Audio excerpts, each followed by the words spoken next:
Bueno, hoy hablando sobre el puerperio normal y el periodo placentario normal. ¿Sí? ¿Qué era el puerperio?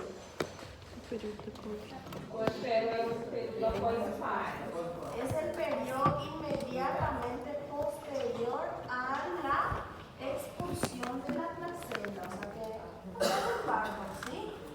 Sale la placenta, entonces puerperio. Y teníamos puerperio inmediato, alejado y tardío, ¿sí?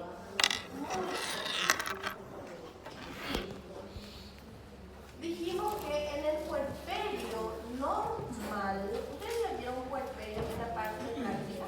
Sí. ¿Ya también? Ah, bueno. Entonces, dijimos que el puerperio normal, lo que nosotros esperamos es que la paciente esté tranquila, con una facies normocoloreada, que la paciente no debe tener dolor, ¿verdad? Los rangos, o sea, el rango de los signos vitales tiene que normalizar, ¿verdad? O sea, eso es todo lo que nosotros esperamos que encontrar en una paciente que acaba de parir. Entonces ahí, bueno, tranquilo, la paciente está bien, ¿verdad? Pero muchas veces ocurren algunas situaciones que pueden ser antes, durante o inmediatamente después del parto, que hace que la paciente se complique. O sea que algo que yo siempre le digo a ustedes es que una paciente que acaba de parir o que está por parir puede complicarse de muchas formas, ¿verdad? Ya sea un poquito antes de tener el bebé, justo durante el periodo expulsivo o un poquito después de haber parido, la paciente se puede complicar, ¿sí? Entonces, ahora vamos a ver cuáles son algunas situaciones que pueden presentarse después del parto y las causas de esas complicaciones, ¿sí? Entonces, ahora vamos a hablar de una de las complicaciones que puede presentarse en el puerperio, que es la retención de la placenta, ¿sí?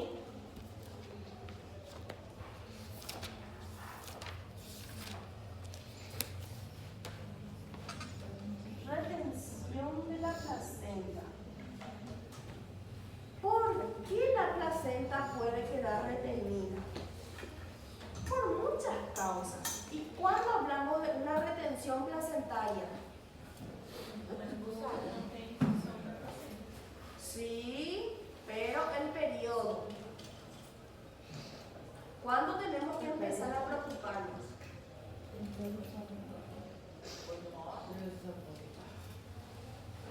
Ustedes pueden empezar a preocuparse desde que ingresa a la paciente, ¿ok?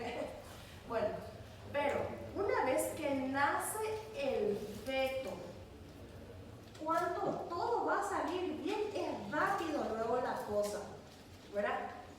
Cuando nace el feto, la paciente está, ¿verdad? Entonces, lo ideal es esperar que la placenta se expulse sola, sin que nosotros tengamos que pushar, ¿verdad? ¿Por qué? Porque si nosotros pushamos antes de que se desprenda del útero, nosotros vamos a estirar el cordón, va a ocurrir una catástrofe, sangre aquí, allá, y la placenta va a quedar otra vez dentro del útero, ¿verdad? Entonces no hay que pushar antes de que se desprenda, ¿verdad?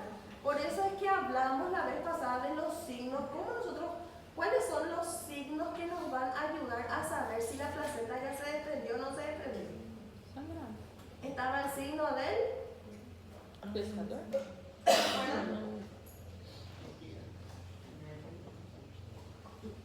El signo de Kussner, el signo de Alfred, el signo del pescador.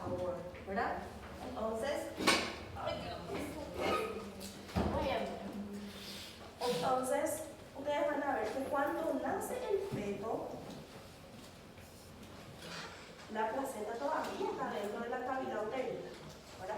Entonces sale el feto, esperamos los 2 minutos reglamentarios para que se vaya todo para evitar la anemia, bueno, ya.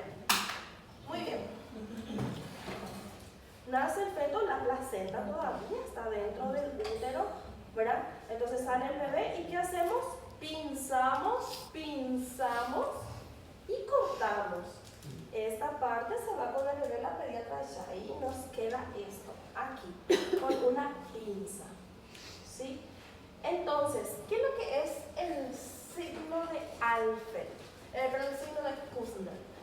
El signo de Kussner entonces consiste en cuando nosotros hacemos una contracción del útero para arriba y si nosotros al hacer esto, si al empujarle al útero para atrás, el cordón umbilical asciende, significa que todavía no se desprendió, ¿verdad? Que la placenta sigue adherida a la pared del útero, ¿sí? Porque si es que ya se hubiese desprendido al hacer esto, este no iba a subir, iba a estar ya en el canal ahí, ¿verdad? Ese es el signo de Kussner. Luego tenemos el signo de Alfeld, donde nosotros lo que hacemos es, estábamos esperando, ya nació el feto, y bueno, esperamos que la placenta se desprenda. Sin tocar, sin hacer nada, de repente vemos que la cinta, que la pinza va descendiendo solita, ¿sí? Eso significa que la placenta ya se desprendió y vemos el chorro de sangre que va cayendo, ¿verdad? Y después tenemos el signo del pescador. El signo del pescador consiste en nosotros colocamos una mano sobre el fondo uterino y si al hacer esto en el cordón umbilical nosotros sentimos las vibraciones en esta mano, significa que todavía no desprende, ¿sí? Entonces esos son los signos que nos ayudan a saber si la placenta se desprendió o no se desprendió, ¿verdad? Y si es que se desprendió, ya podemos traccionar el cordón umbilical. Pero si no, nos vamos a apoyar, ¿vale? Porque vamos a desprender. Bueno, y se arma la cara. Muy bien.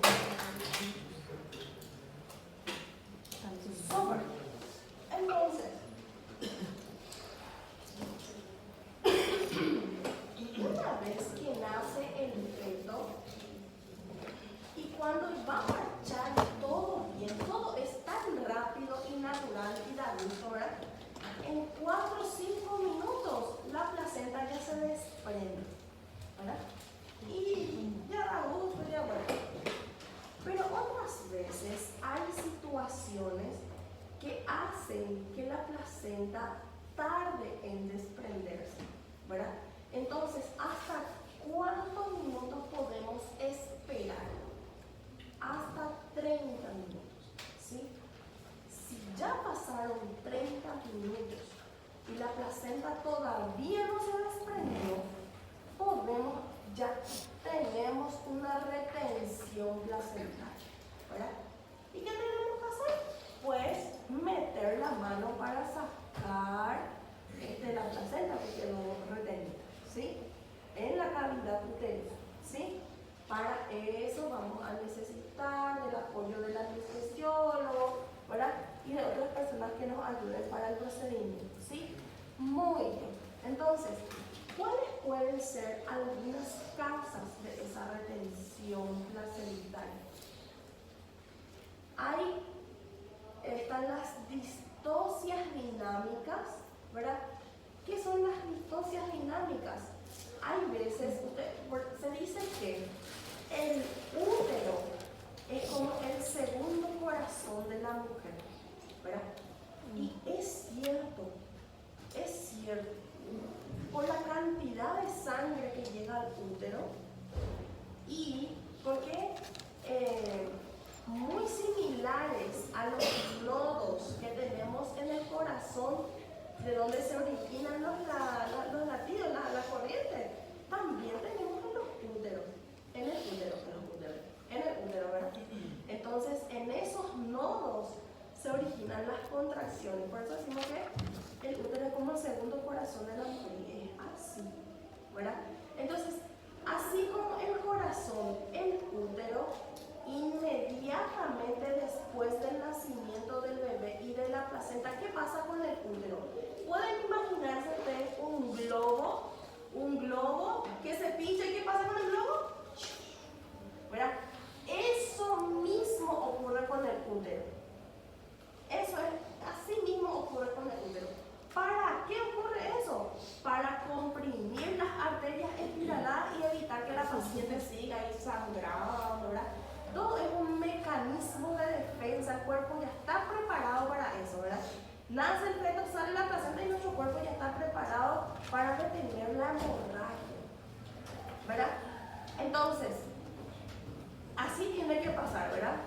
nace y...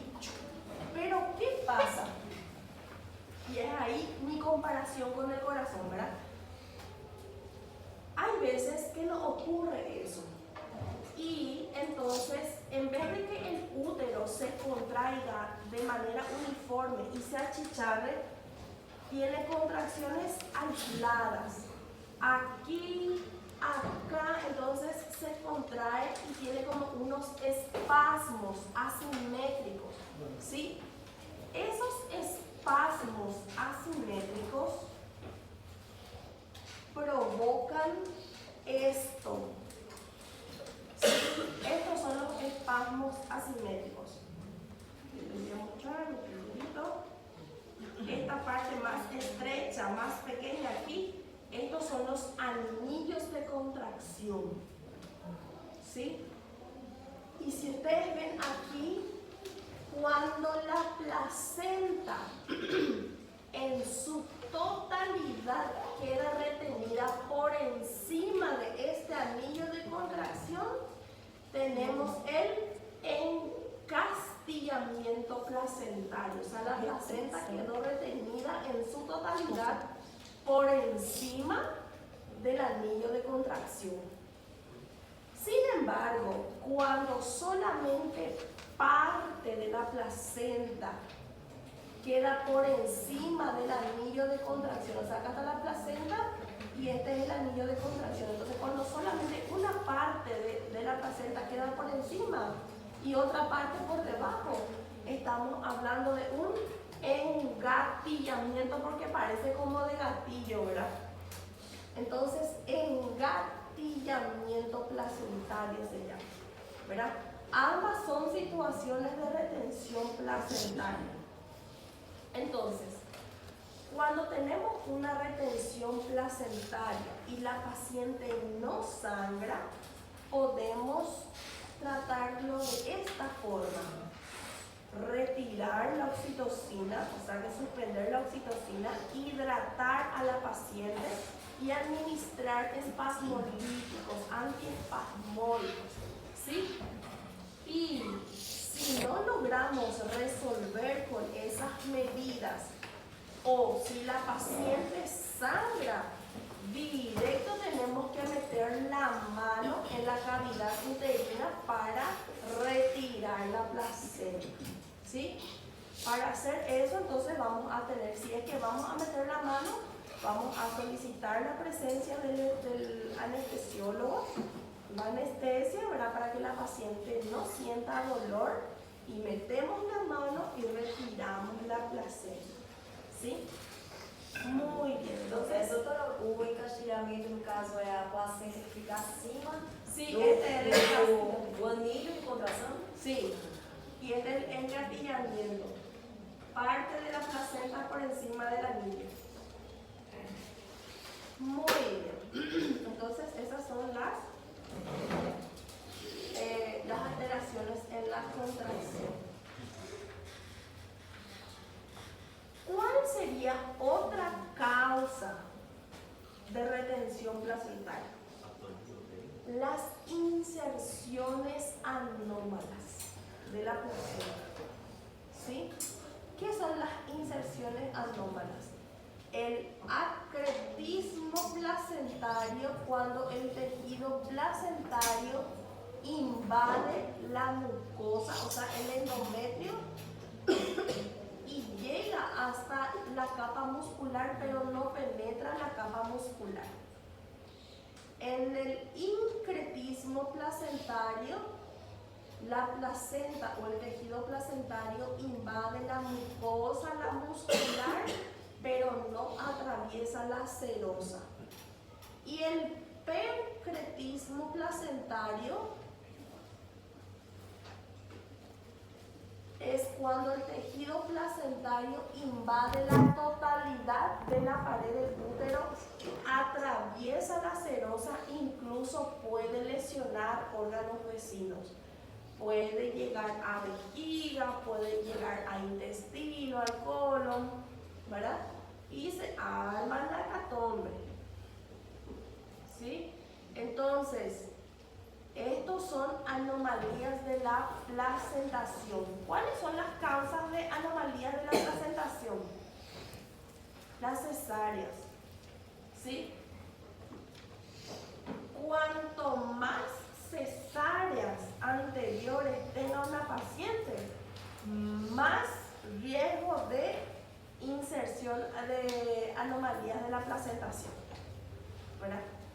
En una paciente con acretismo, nosotros le hacemos nacer al bebé, sacamos la placenta redundante y queda esta placenta que está adherida de forma normal, queda, y luego se hace un manejo terapéutico con metrotexato, ¿sí?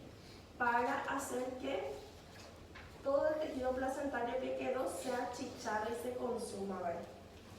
Y se le va evaluando a la paciente por un largo periodo, años, ¿sí?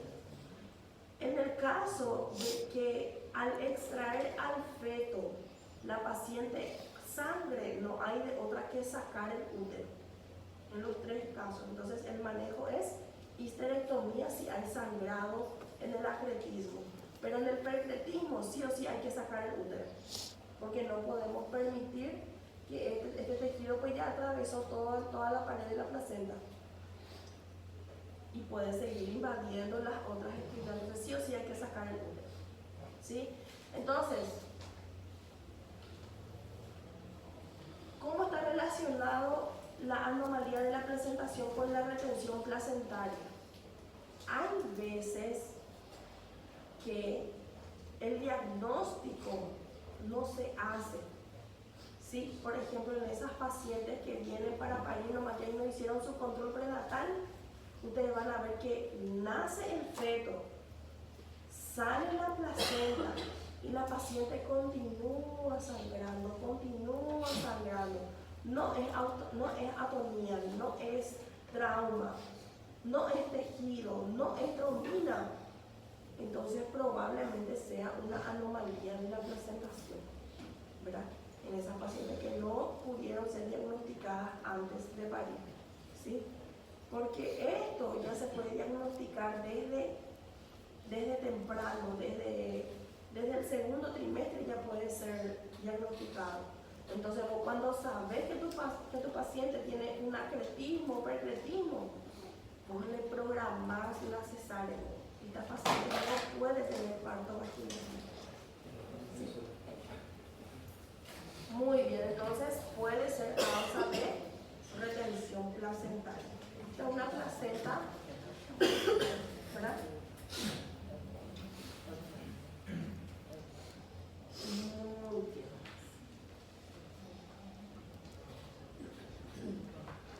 Todas estas situaciones, o sea, que originan la retención placentaria pueden ser causa de hemorragia en el posparto, ¿sí?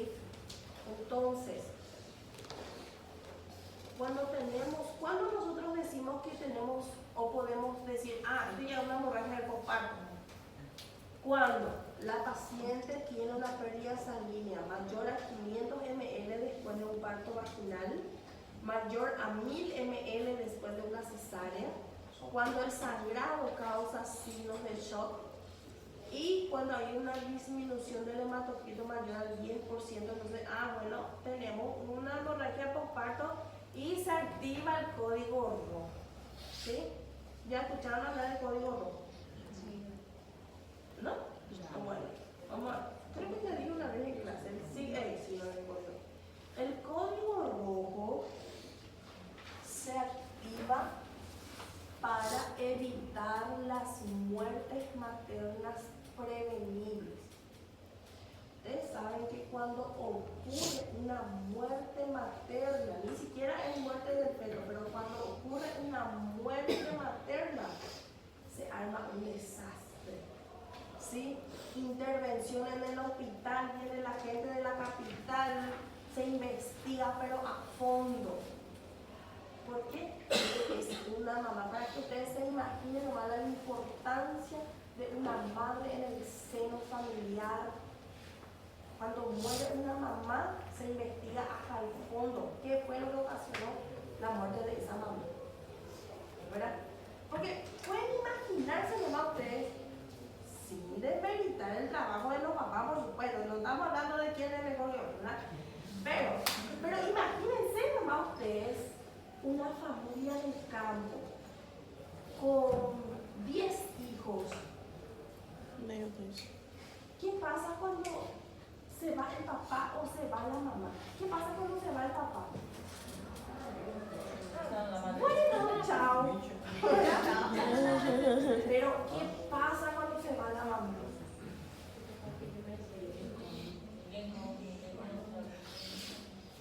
Ahora es un desastre, que la familia se desintegra, se van a ir acá, no sé, ¿verdad? Entonces, para que vean la importancia de una madre en el seno familiar, o sea, por eso es que cuando ocurre una muerte materna, se investiga.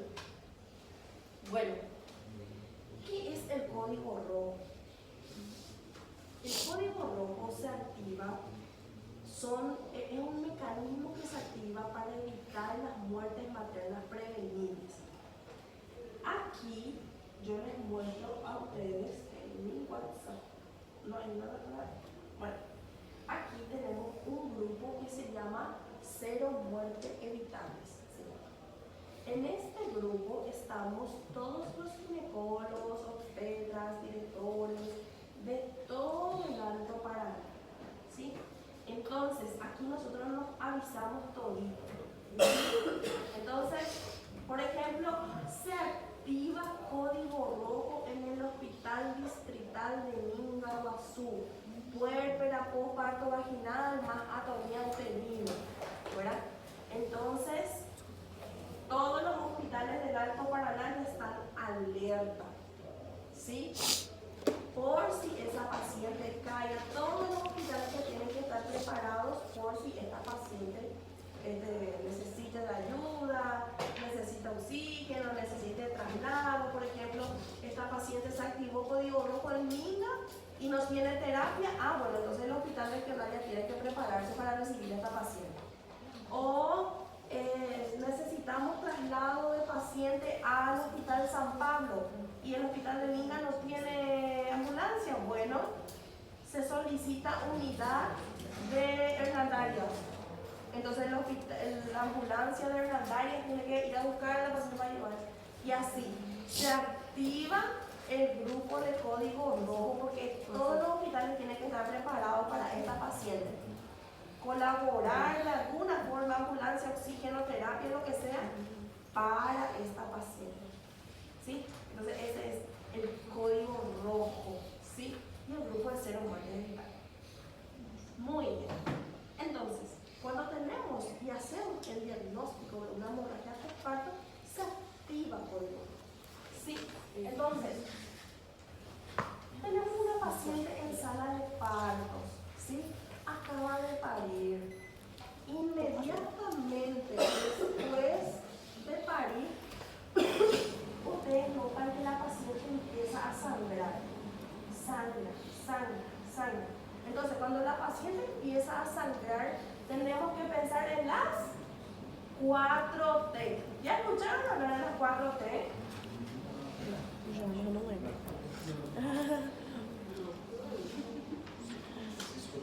Eu vi no slide da semana passada. Muy bien.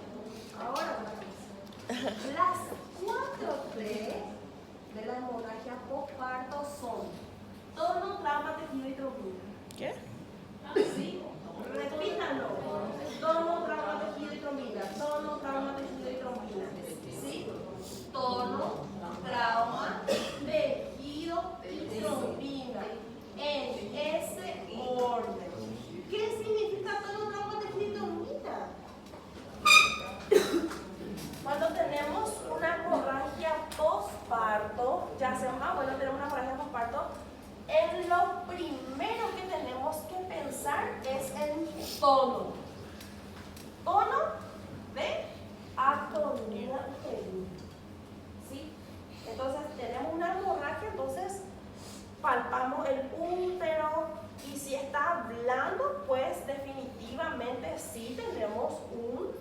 una atonía uterina, ¿verdad? Entonces, ¿qué tenemos que hacer si tenemos atonía uterina? ¿Qué significa que tenemos atonía uterina? Que el útero está perezoso, no hay oxitocina suficiente para hacer que el útero se contraiga. Entonces, ¿qué tenemos que hacer? Administrar oxitóxicos, oxitocina, ¿sí? Si no logramos resolver con oxitocina, tenemos que administrar metilhergonovina. Si no conseguimos metilhergonovina, tenemos que probar con el misoprostol. Si no conseguimos con misoprostol que el útero se contraiga, tenemos nuestro último recurso medicamentoso, que es la carbetocina, el famoso duratocin. ¿Sí? Generalmente con duratocin nosotros ya resolvemos el problema, pero hay veces que con duratocin no se resuelve. Entonces tenemos que buscar otros métodos más invasivos, ¿sí? Y ahí podemos recurrir al taponamiento con el balón de Bakri, podemos hacer el masaje manual del útero, ¿verdad? Y así vamos probando métodos más invasivos cada vez. E de quanto tempo vai mudando algum tipo de medicação se não estiver sendo efeito? Como que verifica? Quanto tempo? Ah, não está En fazendo un minuto, efeito. por ejemplo, en un minuto ya tiene que hacer efecto de oxitocina. Si no, tu hergonovina, ahí en un minuto vas a de minuto en minuto, 4 minutos para los medicamentos. Después ya tenés que hacer tu manual o el balón de Bakri. Si no arreglamos con eso, tenemos que recurrir a los métodos quirúrgicos, ¿sí? ¿Qué métodos quirúrgicos conservadores podemos realizar? Por ejemplo, la famosa sutura de